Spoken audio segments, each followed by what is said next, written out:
Hello, everyone. Thank you so much for being here today. We're going to start in around a minute. And while we're waiting everyone to join, let's just thank our visionary donors for making this event and other Let's Talk Science programming possible. Amgen Canada, the Government of Canada, Hibernia, the Mitchell and Catherine Barron Family Foundation, Rio Tinto, the Trottier Family Foundation, and of course, thank you to our event partners, Let's Talk Science, ArcticNet, the Canadian Space Agency, Genome Canada, and the Royal Society of Canada and the Stem Cell Network. Thank you so much for bringing us all together from across the country. So some housekeeping for today. Please do use the Q&A button for questions and tech support or comments. As you cannot message us in the chat, you can turn on closed captioning on with the CC button and send reactions using the reaction button. We love the emojis. Okay, hello everyone, and welcome to Let's Talk AI. My name is Conan, and I'm with the Let's Talk Science team. Thank you so much for joining us today in our symposium. Today, we are all joining from various regions across Canada, which are traditional, ancestral, and unceded territories of numerous First Nations that carry thousands of years of profound history. It is important for us to recognize and honor the stewardship of the Indigenous peoples who remain the original inhabitants of these lands. I'd encourage you to visit native-land.ca to learn about the traditional territories you're located on and to research the many STEM contributions of the Indigenous peoples. And if you would like to share about today's symposium on social media, tag us at Let's Talk Science on Facebook or X, or also you can find us on LinkedIn. And just so you know, there's a discussion guide on the symposium resource page where you can engage in reflection and discussion with your peers. You can submit your answers by the end of the deadline for a chance to win a prize and have your contribution featured on our webinar, on our webpage. For more information, you can contact us in the email. And today it is with great honor that we welcome a very special guest to moderate our symposium. Melissa Valdez is a physicist turned technology consultant. She holds an MSc from her time studying antimatter at CERN. She's been building AI tools and courses since 2018 at companies like IBM and Toronto Factors Institute. She is currently the AI product owner at financial technology company Zavin. And one fun fact about Melissa, she was actually a Let's Talk Science volunteer and site coordinator and has been kindly supporting us for over 10 years. Melissa, thank you so much for joining us today and moderating the symposium. Thanks so much, Conan. It is so good to be here. Hello, everyone. As you heard, my name is Melissa, and I am so excited to be your moderator today. So, a little bit about myself. I am a product owner at a software company called Zafin. That means I'm in charge of products that my company creates. I talk to our customers to identify and prioritize the features that we want to build next. Zafin is focused on using AI in our software, specifically in ways that would make it better for our customers. We also use AI to build our products, not just the developer team, but product owners like me, our salespeople, and believe it or not, even our CEO is using AI to code.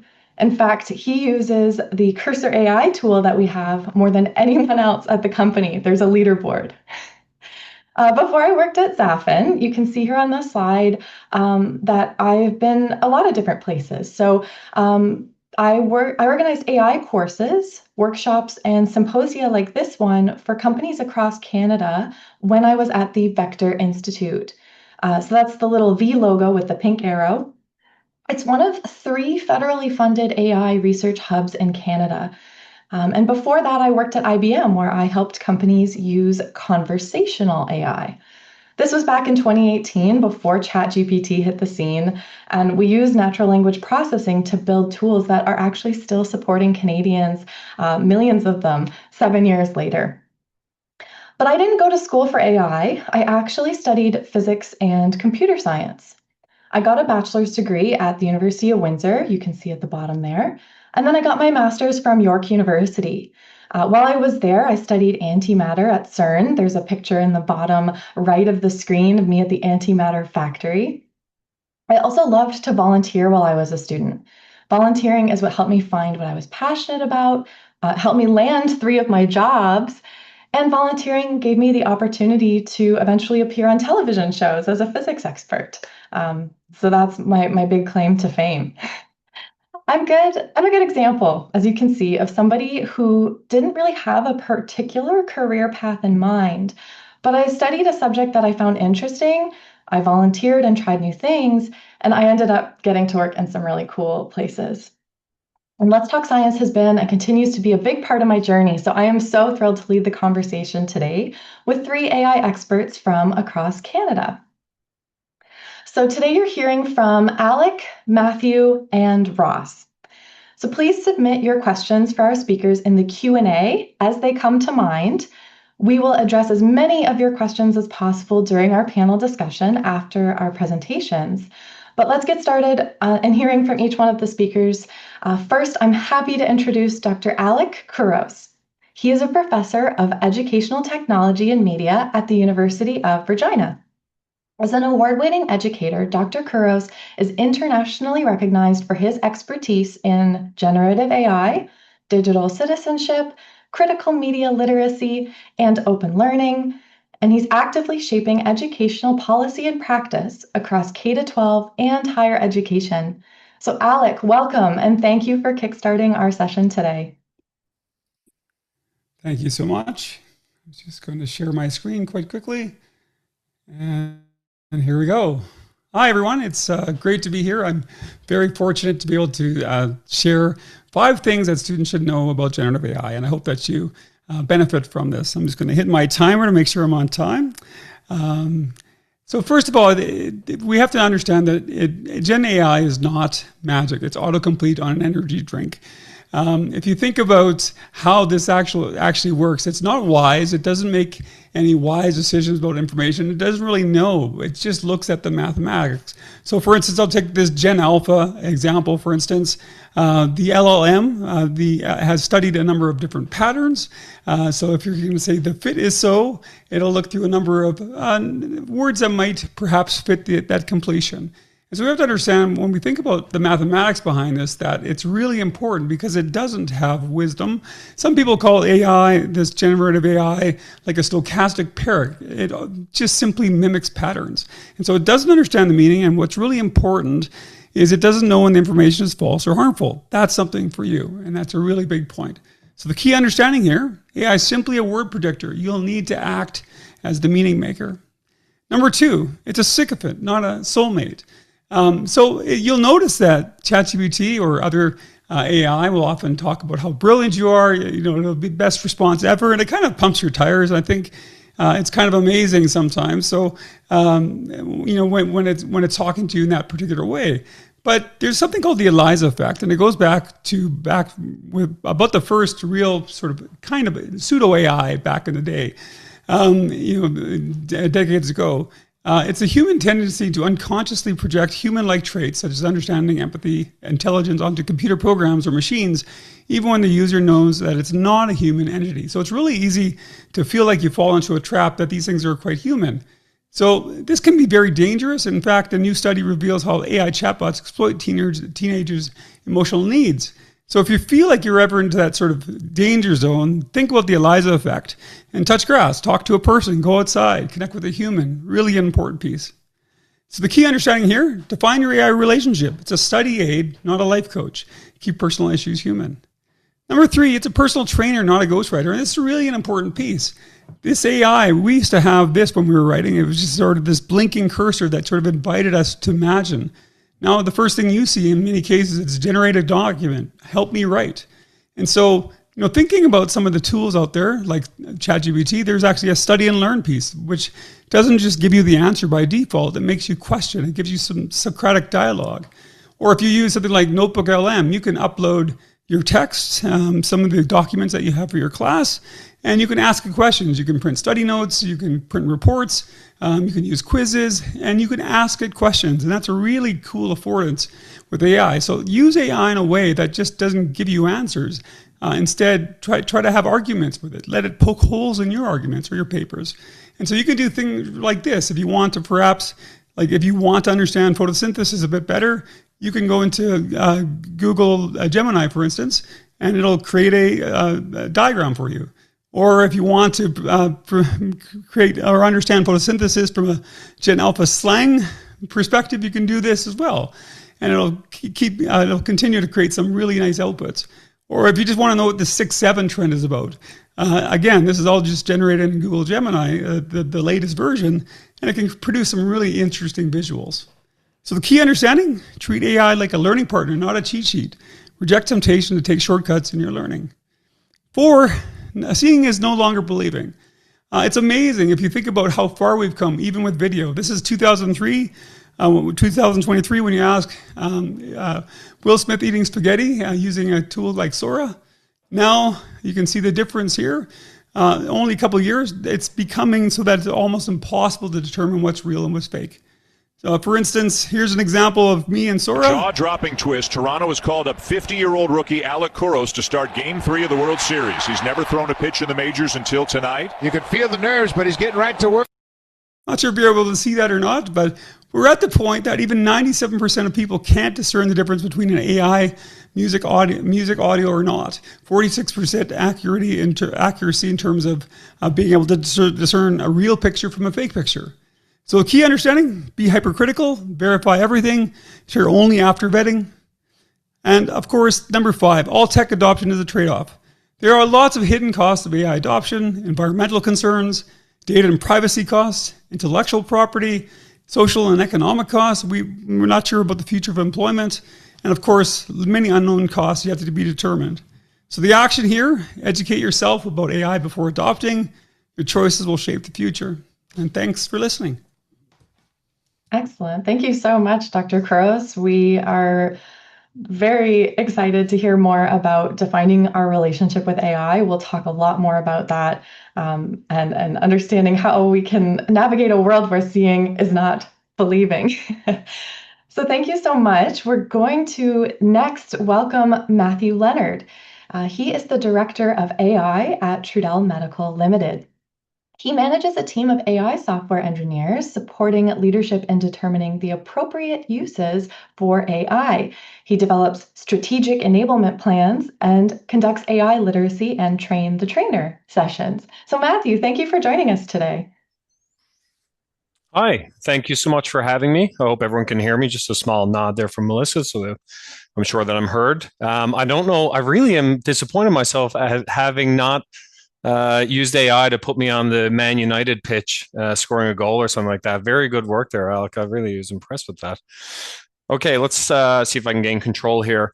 I want to talk quickly about the knowledge paradox and how, in some ways, the ability to distill vast amounts of information is now afforded in a way that we could not have predicted in years past.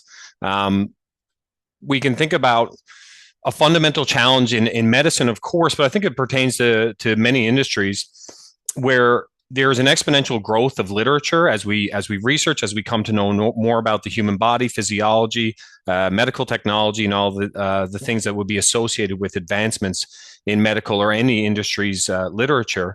Of course, that far exceeds an individual's capacity to read and retain the information, and more importantly, to really deploy that information in a meaningful way, especially when it comes to medicine. So let's just look very quickly at this graph. A pulmonologist is one that specializes pulmonology. I knew I was going to stumble over that. Effectively, lung medicine, that is where my company operates in the breathing space. You can anticipate, and this might be daunting for you on the call, that over the course of a 30-year career as a medical professional in the lung space, you may read upwards of 120, 140,000 pieces of medical literature, or pages rather.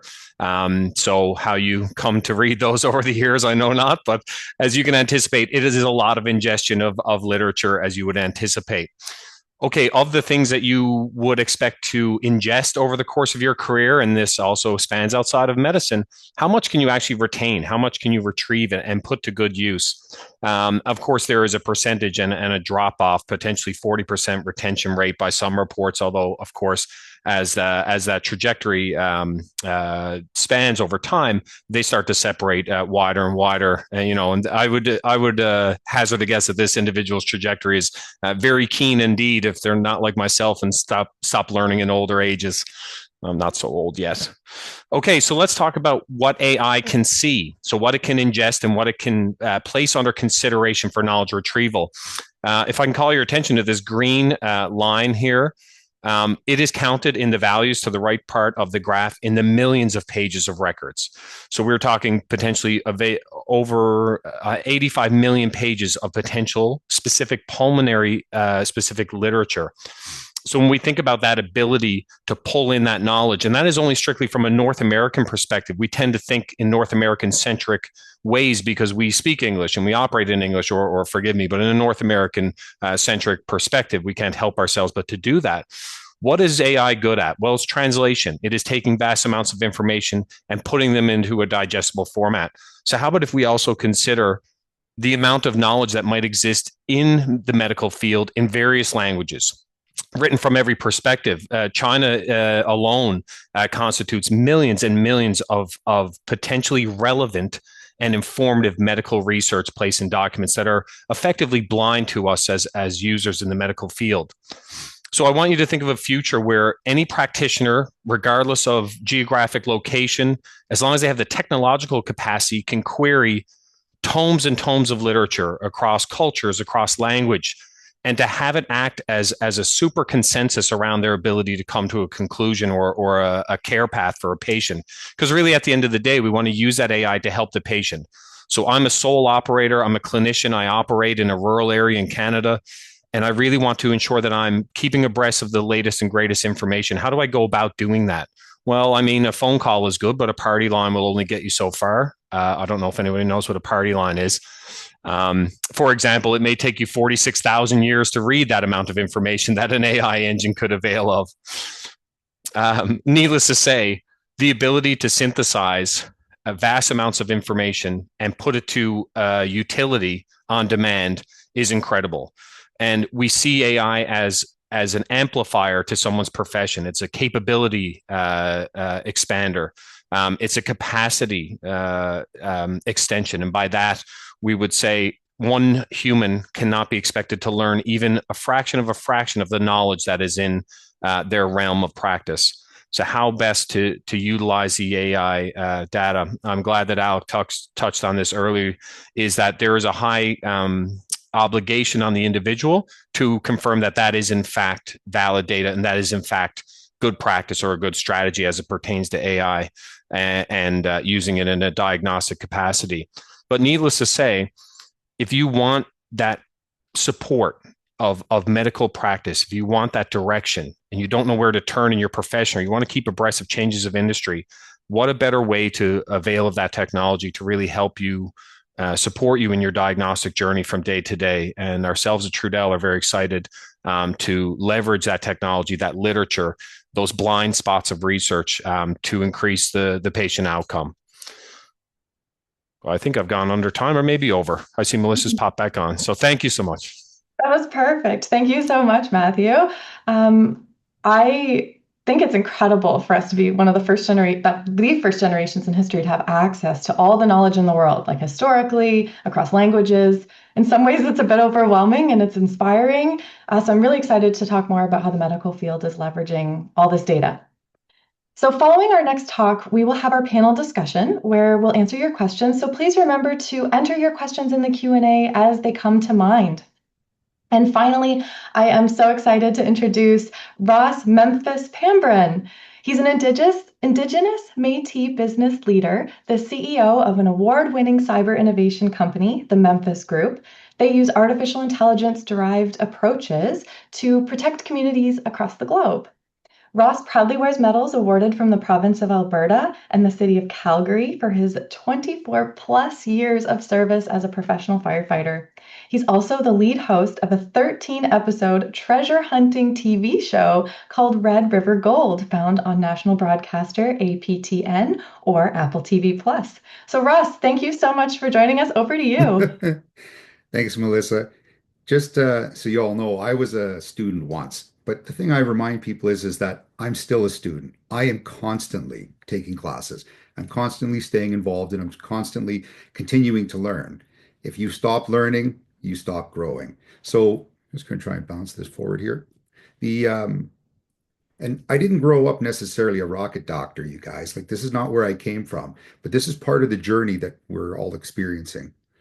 The For anybody who's visually impaired, I wear a poppy on my left shoulder for the Indigenous community, foundational languages on the right side, and then I also have to wear my medals, and that's just part of the experience that I've been having as well.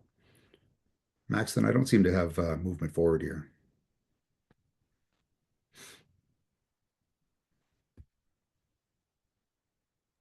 You should be able to have control now. There we go. Thank you.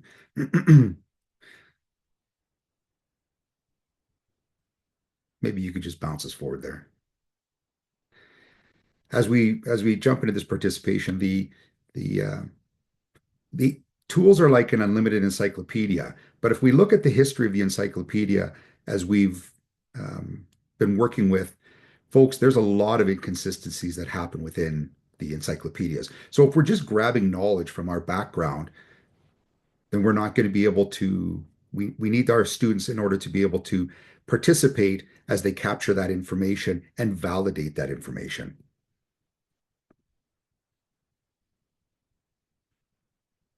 Max, and if you could just sort of move them forward slowly. So yes, I've been very fortunate. I've won some awards, Innovator of the Year. I was a registered nurse for 7 years before I became a professional fire officer. I have my own band. I do wear my medals of service. I do continue to send people into harm's way, and that's one of the greatest experiences.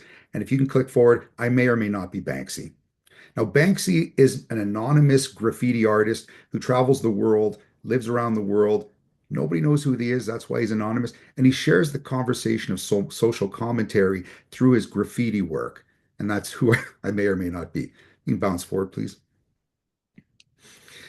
And you can hit the next slide or go forward. Now, a lot of you are thinking to yourself, okay, so this guy, what changes do we make in the world? The reason I bring this slide up is there were 12 men that walked on the moon. These gentlemen walked on the moon. Folks, we generally don't even remember their names. So when you make a mistake, when something happens in your life, when you make one consideration, what happens is for you, it's elevated and it becomes this tremendous thing that you think is going to change your life or somebody else's. Again, we don't even remember these people who walked on the moon. So the thing I want to remind you of is what does change the world is when you listen to somebody and authentically listen to them. Listen, have a conversation, look at them, put your phones away. When they go home and they say to their families, boy, I was heard today. When they say that to their partners, when they say that to their friends, that is what's going to change the world. You can bounce forward, please. Now, what do? I don't want to overcomplicate this. I look at the earth. If you can hit the next slide, if you can just bring up the whole slide, please. So predictive behavioral information, multi-data service, machine learning, greater. What do? I look at trees from space. I use artificial machine learning to provide very simple reports. And you can see by the satellite going around, it goes all around the earth. But that little mantis shrimp sees the world differently. So off to the bottom right, you can see that our eye, we see red, blue, and green. And we can see 10,000 different colors of blue as our minds extrapolate it. But that little mantis shrimp can see the entire visual spectrum. It can see ultraviolets, infrareds, it can see thermal, but its brain is so small, it only knows what it wants to eat and what's going to eat it. Now, if we look at the earth the same way I am now through the visual spectrum of what a mantis shrimp can see, I can tell you exactly which house is going to burn down first. You can jump forward. So for example here, how we look at the earth is the first slide on the left, and then there's a public resource. I can tell you exactly which house is the most threatened in a community. You can jump forward, please.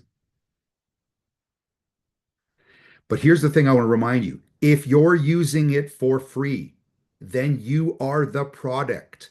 Anytime you subscribe to Meta, if you use any of the tools, generative tools out there, anything that you use, you're giving away your privacy.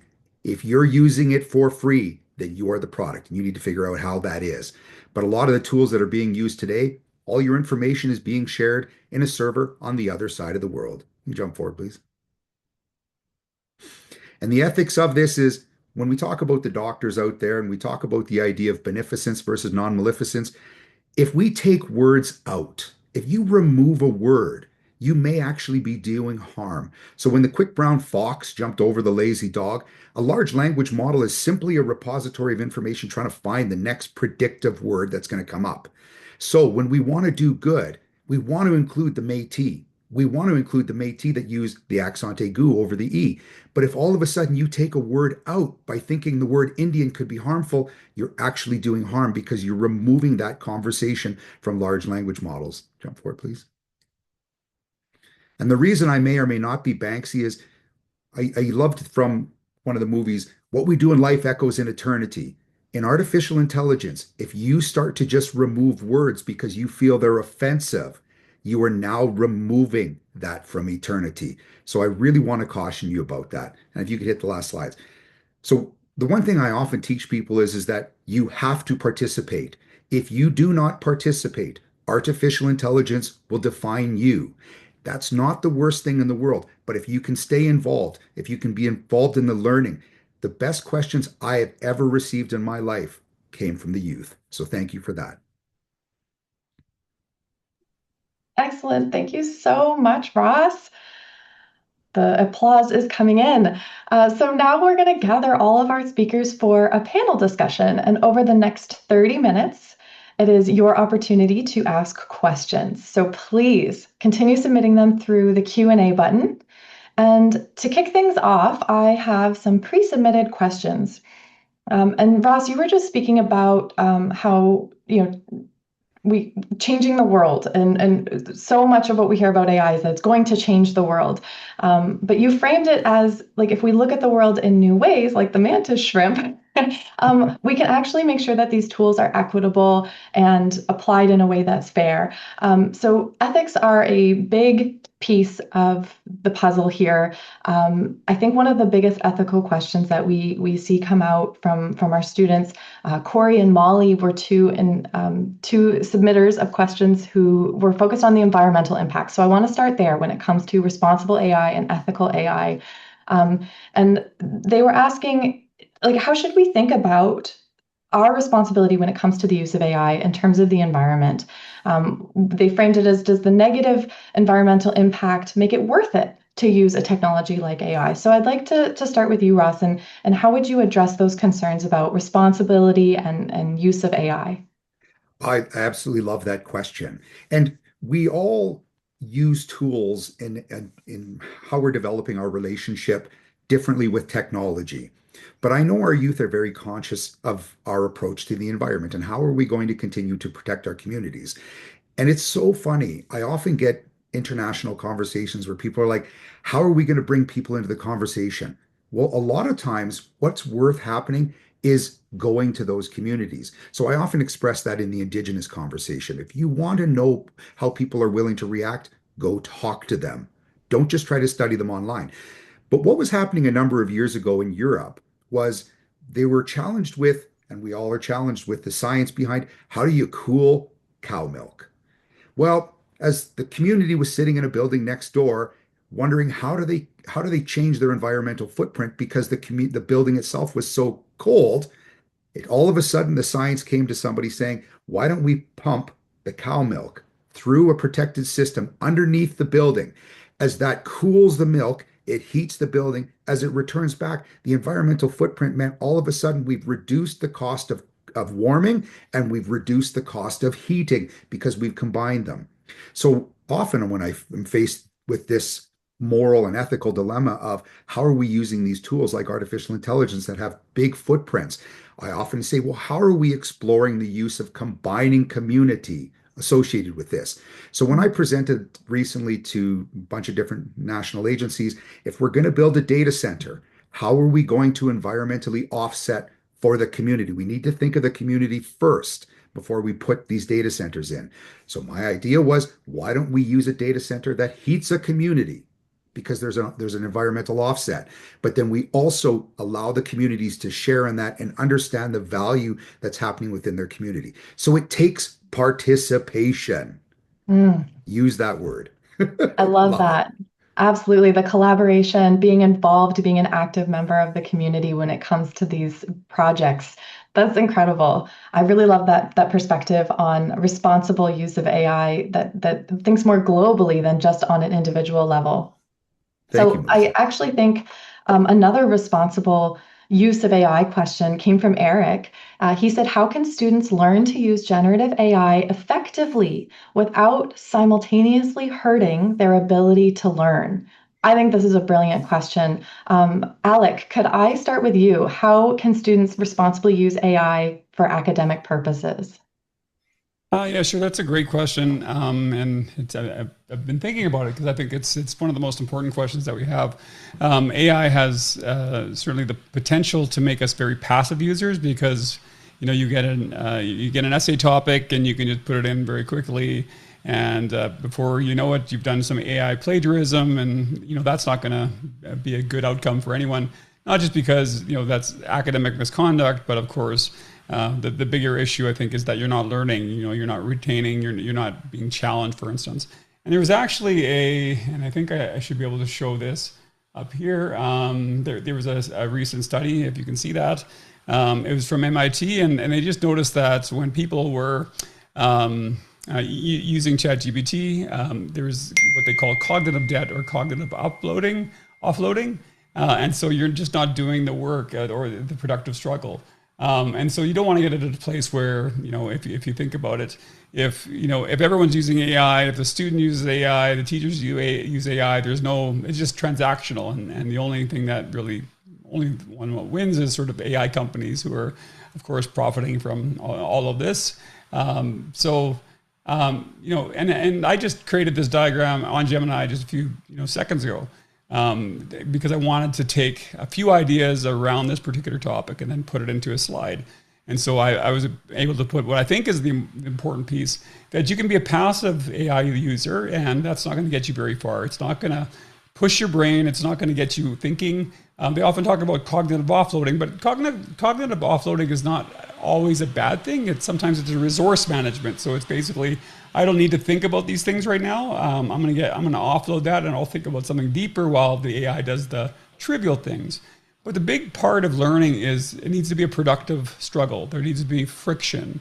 You need to be engaged at all times. So being curious with AI, going back and forth, asking it questions, trying to deepen your learning is a really important strategy. So if you don't feel like you're being if you don't feel there's friction in your learning or in your conversations, you're probably not learning. And and I think from having 4 kids and talking to them about AI, they get it. They understand that there's times where they feel that they're being challenged, and there's times where it's just sort of an interactional type assignment. And so it's really, really important to have metacognitive strategies, which means you have to think about thinking. Like, how are you actually thinking about this? How are you learning? What are you learning?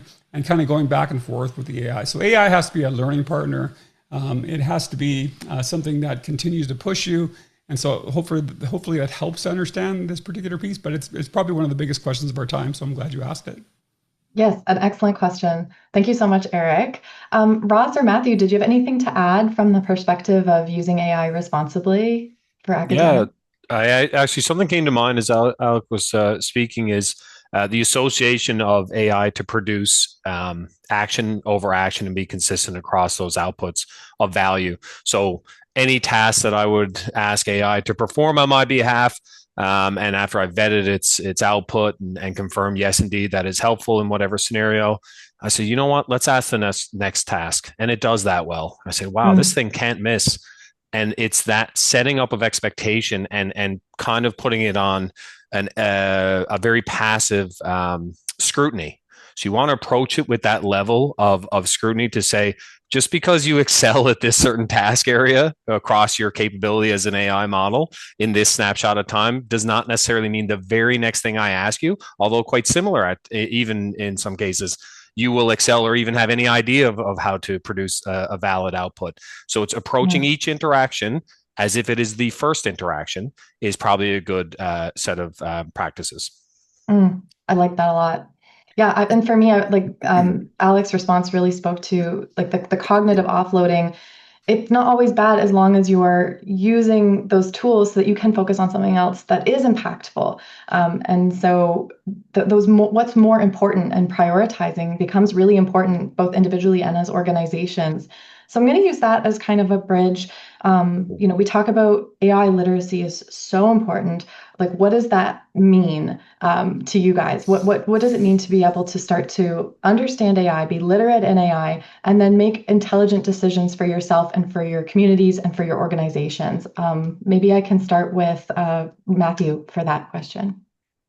Sure. Yeah. So I think literacy is huge in all things, especially with a disruptive technology that's moving probably at a speed that's hard to fathom at times. I know I struggle when I work in the industry. So the necessity to ensure that the right types of users or the right types of AI engagement is occurring across the right tools. I mean, there's so many tools at your disposal. We tend to navigate to the big ones, the Geminis, the ChatGPTs, because they are so general use. But there are very niche products that could get you there as well. And then using it in the right use case. So, if you want to make sure that you're using AI to the best of your ability, do some research on the tool itself. Like, is this really the best one that I should use? And finally, the great thing about AI is its ability to translate. So I mentioned earlier, it's through language, but let's think about translating to the audience knowledge level. So, hey, I have this really technical output that I need to convey to somebody like Alec, who's a doctor in the industry. I'll keep that technical jargon. You know what? I want the same information conveyed to a different audience, and let me switch that to the tonal level of knowledge to that recipient audience. And the core information is conveyed, and it resonates with the right audience. So the great thing with AI is it can help you achieve that ability to convey your information to different audience levels of knowledge. Absolutely. Ross or Alec, anything to add? Well, I often really focus with people to sort of pull the reins back. What often happens, I recently was on stage in Saskatoon speaking with keynoting with Adam Cheyer. Now, Adam invented Siri, and Adam sold Siri to Steve Jobs. And as we were having a conversation afterwards, I said, what was the priority that you were focused on? And when Steve Jobs was buying it, he wanted the technology to be able to connect people. And the reason I found that incredibly important in sharing these conversations back and forth with Adam was that what I find is often happening is people are challenging these tools with one prompt. Hey, explain this to me. Now, as an example, one time I was fooling around and said, did the indigenous people eat all of the buffalo?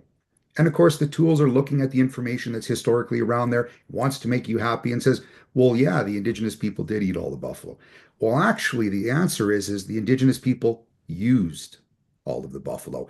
Now, if it's not going to steer you, if the answers are not going to steer you back to a human conversation, back to where you are creating a connection, as I focus on the term indigenous, you can reach out to any indigenous community and say, could you share more of the history, share more of the knowledge? So if all of a sudden you get an answer, if it's just getting an answer to hand to a teacher, if it's not giving you the connection, then it's not doing the purpose that a tool should be used for. So use these tools to get back to why you need an answer. Who are you going to connect with? I love that. Yes, Okay. it's so important to remember what your original goal is, and connection is almost always at the heart of it. Alec, over to you. So yeah, I want to connect to both those. I think it's great what I'm hearing here. I think part of this, and I think connecting to both speakers here, is what Ethan Mollick terms, and we're thinking about AI literacy. Ethan Mollick talks about the jagged frontier, and that's essentially this idea that like some AI tools right now are really good at something, but we're not 100% sure. So sometimes it's about navigating, playing with the tools, and trying to get a better sense of like it's really good at this, but not very good at this, and that's what's called this jagged frontier because there's not a uniformness, and there's not a uniformness across models, and sometimes it's good at asking some questions, and it's not. So it's not only so the one big part of AI literacy is first of all really understanding the landscape and understanding like what it's good out there right now. So right now it's quite good at creating AI music. Suno and Udio are great tools out there that trick, again, as I mentioned in my presentation, 97% of people can't tell the difference between real AI audio and or fake AI audio. But the other part is not what can it do, but like what should it do? And I think that comes down to a lot of different things. Like, do we want to replace AI, artists with human artists? I mean, I'm still impassioned when I see someone, live and sing, that sort of like live music, for instance. It excites me. There's a lot of things that we perhaps don't want to go down. Even thinking about Ross's mention of some of the indigenous questions. I've seen people develop treaty land acknowledgements through AI, and sometimes that needs to be something much more personal, and I don't think that you should take something that needs to be from the heart and do it from the screen. And I think it's really, really important that we again make moral and ethical choices in terms of not only just because it can do that, it doesn't mean we should do that. So what ought we do, what ought not do, is a big part of AI literacy, I think. As a musician and an actor, I've never met anybody yet who came up to me and said, I can't wait till you're an avatar. I don't want to see an avatar musician. I love seeing musicians because they make mistakes. They're human like the rest of us. Our artists are out there. So Alec, I 100% agree. What's the goal of these tools? Yes. And I think one thing that really strikes me as ironic is oftentimes we use art to explore the questions of what should we do if robots are producing art, if they are taking over certain aspects of society. You start with things like WALL-E, get all the way to Terminator. I can think of all these different views and we're using art to explore that through books and movies. So humans obviously will never stop expressing themselves through art, but obviously there's some, like you said, moral and ethical implications for art in the era of AI. So I'm going to change direction a little bit now. I'd like to talk more about how we find the right applications for AI. We live in a society that has, since ChatGPT hit the scene, I think really hyped up AI. It's going to change everything. There's no going back. And so in this space of everything's exciting, anything is possible, I really want to ground us in what are we doing today in 2025 in Canada? And so I'm going to start with you, Matthew, on this question. How are you and your organization finding the right applications that drive impact in your industry of medicine? Yeah, it's funny because this conversation is starting to circle a little bit around legislation and compliance concerns. So there are pieces of legislation globally that speak to fair use and ethical use. Canada is working towards that, I think, to have a binding monolithic document, and it will probably be expired the time that it hits the shelf or what have you. It'll be out of date given the capability. But let's think about something like using AI to identify social programs to support and not, like automating these very human impactful decisions. So if we expand that into medical practice, do I really want to have an individual completely passively trusting what is arguably the most important diagnostic tool at their disposal, which is a doctor's input? Do we really want that in the hands? Just because it can, to Alex's point, doesn't mean that we should. There's so much nuance, and it is the human condition to contextualize your experience, to try to add substance around what you're experiencing and how you feel, and those things you just can't automate through strict bureaucratic algorithms, which in some degree AI can act as a very strict model depending on its tuning. So, needless to say, we want to apply a very ethical lens. And for us, it's a very line in the sand. We want to support practitioners. We want to give them this vast knowledge that is at their disposal and say, you are that human front. You have the ability through your experience and your formal training and your ability to relate to humans at that level. So here's some more knowledge to help you to achieve that goal. So it's quite simple for us. We look at it and say, what is the recipient end of our experience? If I'm a patient, do I want to speak to a robot? And most likely the answer is no.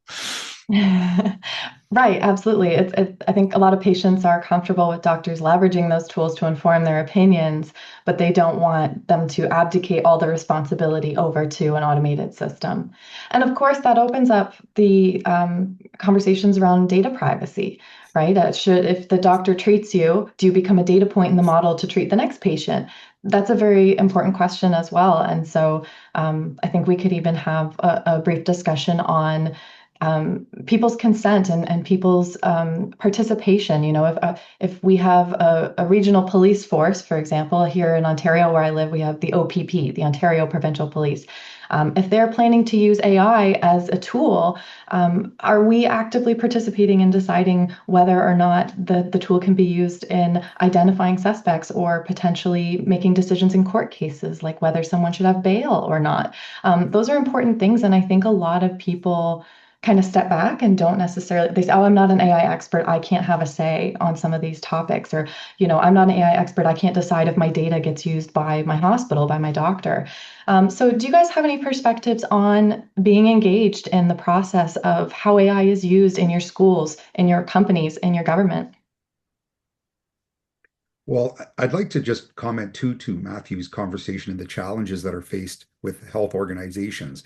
But to expand on the opportunities and why people might start to become more engaged, if you think of the number of different languages that are available in Canada, whether it's our traditional languages, our French, English, whether it's Indigenous or whether it's immigration that brings people over, what happens a lot in the world of AI Scribe is, and for our youth, if it's something you're uncomfortable talking about, you may have the opportunity to talk to an AI Scribe. So the technology that listens to you and then helps you summarize your information and then summarizes that information for a physician who can then look at it and say, oh, here's what I'm hearing, but we've allowed you to say this in your language. So imagine that capability if you're Inuit and you've never had that opportunity to speak directly in your language about your health concerns. So we're seeing, to me, where the tools are becoming available, we're still in the infancy of how are we utilizing these tools to develop these strategies.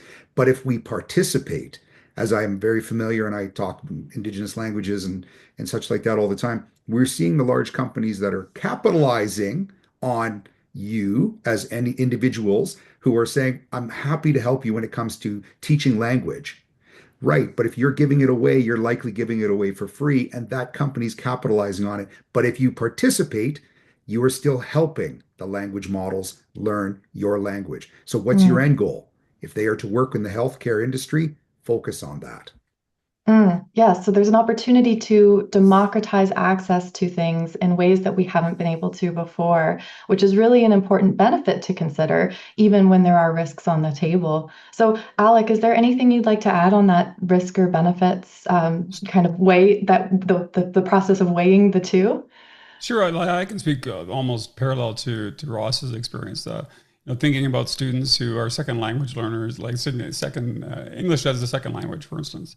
And they've been taxed. There's been an academic tax on those individuals because they come into English speaking schools in particular, and they hear the assignment in their non-native language, and they're expected to also perform in a language that's less comfortable for them. So they pay an academic tax on those things. So being able to hear for any teacher, we're able to translate the assignments to their students in one's native language, and then coming back, they can perform. That you're actually looking more directly at the learning outcomes, and so I think that's an amazing potential outcome for all of this, is that it does democratize the ability to learn. But one of the things that I think around sometimes endangered languages, and there's been a lot of thought around this, like, is it good? Would it be good to have some of these all languages representative on these models, or does it actually disincentivize people to speak it, to learn it? If you can just use it to, so that there are some tensions there that we have to consider. That AI or digitizing indigenous languages, in particular ones that have fewer speakers, a good thing for the language. And of course, you have to initiate and talk to speakers. This is something that is really, really important to discuss. All stakeholders have to be part of these. So even if it feels like democratizing, and talk to the speakers about that language before you make any decisions around that. So nothing about us without us. Yes, thank you, Melissa. Yeah. Excellent. Well, and I'm sure there's a ton of students who are part of the audience here today who are really passionate about these issues, about equitable use of technology in their lives. They're coming into the ability to start picking what they're going to study and how they can start to make an impact in these areas that they feel passionate about. So we had some questions. Sherry, Kelly, Megan, we had lots of great questions come in about how do we see the job landscape changing? What skills should students be focusing on if they want to start making an impact and having a say in the way that we're using technology like AI, and they want to remain competitive and they want to contribute? Yeah, I think I can touch on it very briefly. I have a member of my family that was intimidated, of course, by AI in terms of how it pertains to their ability to secure employment. They work in marketing, which is definitely an area where AI could excel potentially. But if we think about the foundational approach to output, it takes a human aspect. So they have a wider selection of tools to avail of, but it's really the combination of their skill and inherent knowledge, or over time, the knowledge that they acquire through the profession or their innate ability in that profession, and then using the tool to say, I have an idea, give me 4 versions of it so that I can start steering myself towards the most viable of the lot. It's that selection and that menu option that is now afforded to them to try things as like a one-person army where they get to really iterate on their ideas quickly without tying up too much of their time. I think that's very powerful. So I don't think there's true threatening in many, many industries, but rather the ability to expand and iterate and get the best output, operating in almost isolation in some respects. Absolutely, got to get your hands dirty. Ross, what would you like to add? I love that, Matthew. One of the things I often stress when I keynote is the idea that when Microsoft Excel came out, everybody was convinced that the finance world was going to collapse and that there would be no jobs for anybody anymore. In fact, it brought more people into the opportunity to participate. This is simply generative tools are simply another tool, but we need our youth to become experts at it. But to what value? So the only reason I've ever been successful in my life, that I have a TV show, I have a band, that I have, my companies, is because I surround myself with great people with great ideas. And now if you put your hand up and participate, as you pointed out, Melissa, if you volunteer, if you contribute to your community, if you step outside of those boundaries, you're actually going to find the world's not that frightening. But each one of those opens up another door until all of a sudden a producer calls you and says, Ross, do you want to hunt for gold in Manitoba? And I said, I'll pack my bag and I'll be ready to go in an hour. And now I'm on TV. So, well, that's how my journey came to be. Participate, use a tool, find out how you can help a community with a tool. I love that. So we said you've got to try things, you've got to participate. Alec, anything to add for the skills we can develop and how we can stay up to date? Sure. I think what we're seeing in terms of stats from the 2025 Future Jobs Report is, there's about 56% of Canadian jobs are AI exposed. So they're talking about essentially either there's high complementarity. So the idea that you'll need AI to perform better in them, like healthcare and education. You'll need that. So it's like that. People often say it's not someone's not going to take your job, but someone with using AI. Like AI is not taking your job, but someone who's using AI will take your job. So I think that's an important piece to look at. But there's also some of the jobs that are going to be high risk of automation, that they'll just disappear. That if you're in certain more support type positions, those things will disappear. So, and there's a growing demand. So I'm just looking at AI and machine language engineers, data scientists, data engineers, cybersecurity, like cloud engineers. All those are in huge demand right now. And then there's a lot of AI native jobs that have not even existed yet. I mean, they're ethicists, for instance, that are coming in that are very new to this field. So there's a huge number of jobs, and kind of going back to Ross's ideas, like that these just sort of, they'll be there. They'll be different than we had before, but they'll emerge and they'll change. And so the best thing to do is just keep yourself in touch with AI, how it can actually support your learning, your work. And I think you can't go wrong in that stage. The jobs will be there, just a matter of what they look like today. And I think that's all yet to be determined. Absolutely. I align and resonate with that viewpoint. That I've heard AI won't replace you. A person using AI will replace you. I've heard that. I think that makes a lot of sense. And I'm part of the generation where it was like, oh my gosh, what jobs will exist now that Google's here, and the internet. I was born in the 90s. And so my job today, I definitely didn't grow up thinking I would be a product owner creating value for my users. It's a very unique place to end up, and it was just by being flexible and knowing that things are going to change, and you got to be along for the ride. You've got to be a willing participant, like we've been saying. So really excited to have heard all of your perspectives on how we can be involved and stay involved. I'm inspired. I hope that the rest of the audience is here too. Can you guys, in a 5-word answer, give me your perspective on how long it might take for AI to gain awareness and take over, if at all? Yeah, I'm not sure. I don't know. I'd have to watch The Terminator again. I'll get back to you. Okay. Ross, what do you think? I think for me, it would be Spock's brain. Until we connect a human intuitive brain to a computer, that we're not going to see that. Otherwise, you're just connecting 10 million neural nets. So yeah, it'll take some time. For sure. And Alec, do you think it's possible? I think we just got a couple of answer. It's yet to be determined. It's a contraction, but it's like 5 words, a kind of ish. So hard to know. I mean, I'm not going to pretend to be a futurist, but thanks so much. For sure. Well, we got this great question from Jamie about, is there a real chance of AI taking over? And I think I have to agree with the team here that it's not imminent. It might be possible, but not with the current technology. And so the big takeaway is to just stay involved, because it's going to keep changing. I mean, no one's actually sure how. So really great question, kind of a fun way to end our panel today. Thank you all so much. Really appreciate all of your input. And I'm going to hand it back to Conan.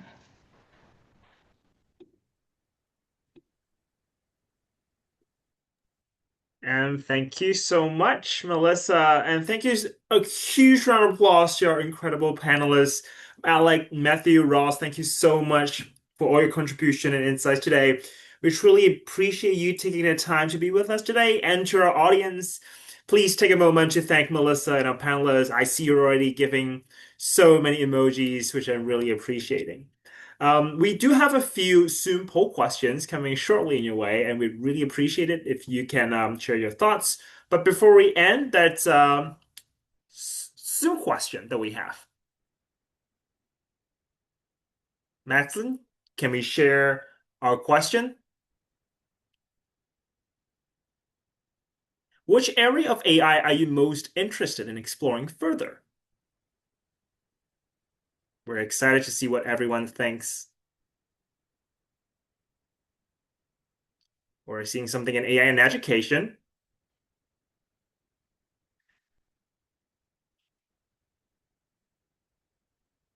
Ethics and safety is definitely something extremely important as we were thinking about the future of AI. Yes, and this is something definitely keep thinking about. What would you like to further explore? And there are so many aspects of AI that could be really exciting, leading to really exciting career paths, robotics and automation. Thank you very much. My manager at work thinks that that's the next frontier. So there you go. Robotics and automation is a good place to explore. Exactly. Thank you very much, Maxine. And finally, to conclude our session today, we really appreciate if you could fill out our surveys, and please scan a QR code or click the links in the chat. And we'll have the event recordings coming up on our symposiums page really shortly. We'll send them your way as well. And please don't forget to also submit the discussion guide for opportunities to win a prize. Big shout out to the organizations that makes today's events possible. Just remember that AI isn't a tool that we build, it's a mirror that is reflecting our intelligence, creativity, and value. And what truly matters isn't how smart it becomes, but also how wisely and critically we choose to engage with it. So that's some insight that I would summarize after hearing from all our panelists today. So thank you all so much. Keep questioning, keep learning, and thank you all for joining us today. Have a great day, everyone. Thank you so much. Thanks all. Thank you, Conan. Sorry, I don't know where I lost